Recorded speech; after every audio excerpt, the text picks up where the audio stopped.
से कैसे होगा? आपने कौन सा नया डिमांड? मैं इसको सेटल कर दिया। कल केप का मीटिंग था, मैं सिल्ला के बोला कल आपको रिकॉर्डिंग सुनना चाहिए। मैं देख रहा था बाहर कोई त्रिपुरा का जर्नलिस्ट है क्या। कल केप का मीटिंग था, एजुकेशन मिनिस्टर त्रिपुरा नहीं किया। कल सेंट्रल एजुकेशन बोर्ड का मीटिंग था, जो केप कमिटी बोलता है। यही कमिटी है जहां में सारा एजुकेशन मिनिस्टर एक साथ होता है। मीटिंग में मैं सिल्ला के बोला कि त्रिपुरा का 10,323 लोगों का प्रॉब्लम सॉल्व होना चाहिए। प्रकाश जी भारी मीटिंग में बोला हेमंत जी मैं सॉल्व करूंगा। तो त्रिपुरा का एजुकेशन मिनिस्टर कल इतना बड़ा मीटिंग में नहीं गया। हम लोग दोनों फाइट करता था, जल्दी हो जाता था। हमने तो बाहर नॉर्थ ईस्ट का सारा मिनिस्टर को इकट्ठा किया कि देखो त्रिपुरा का मुद्दा उठाऊंगा, आप लोग सब हमारा साथ देना। फिर हमने देखा त्रिपुरा का एजुकेशन मिनिस्टर नहीं है।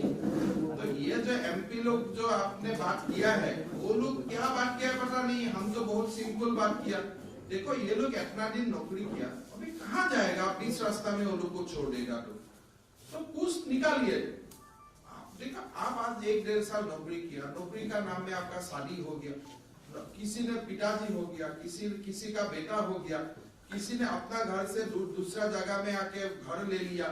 तो अभी कैसे चलेगा? ये लोग तो विक्टिम है ना। सीपीएम का जो कैडर को प्लीज करने का जो राजनीति है, इसमें ये लोग तो विक्टिम बन गया। तो इसलिए अमित शाह जी ने बोल के किया कि ये कैडर का प्लीज करने वाला राजनीति खत्म होना चाहिए। ये बेचारा लोग तो विक्टिम बन गया।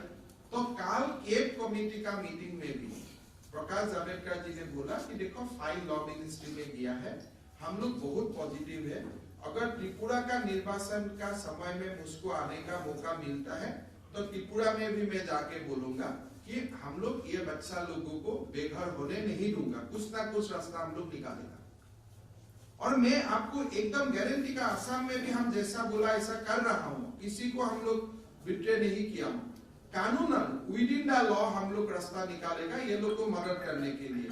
अगर जरूरत हुआ कोई एक का अमेंडमेंट चाहिए, एक का भी अमेंडमेंट करेगा, लेकिन ये वन टाइम होगा, आगे और फिर से नहीं होगा।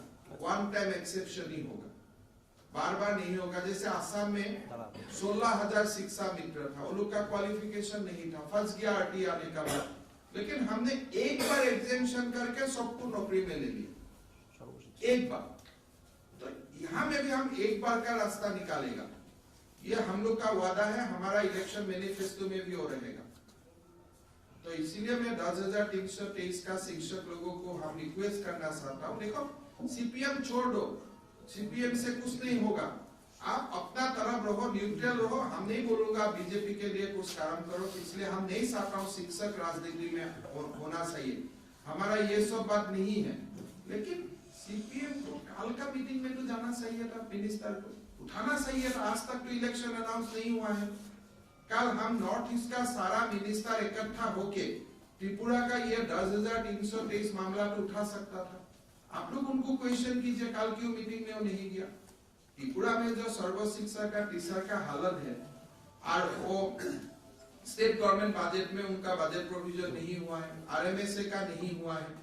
तो हम लोग तो असम में सर्व शिक्षा अभियान और स्टेट गवर्नमेंट का टीचर को दोनों को इकट्ठा 7 पे कमीशन दे रहा हूँ। आप लोग को आना चाहिए असम में। सर्व शिक्षा अभियान का कॉन्ट्रेक्चुअल टीचर्स भी 7 पे कमीशन मिलता है, रेगुलर टीचर भी 7 पे कमीशन मिलता है।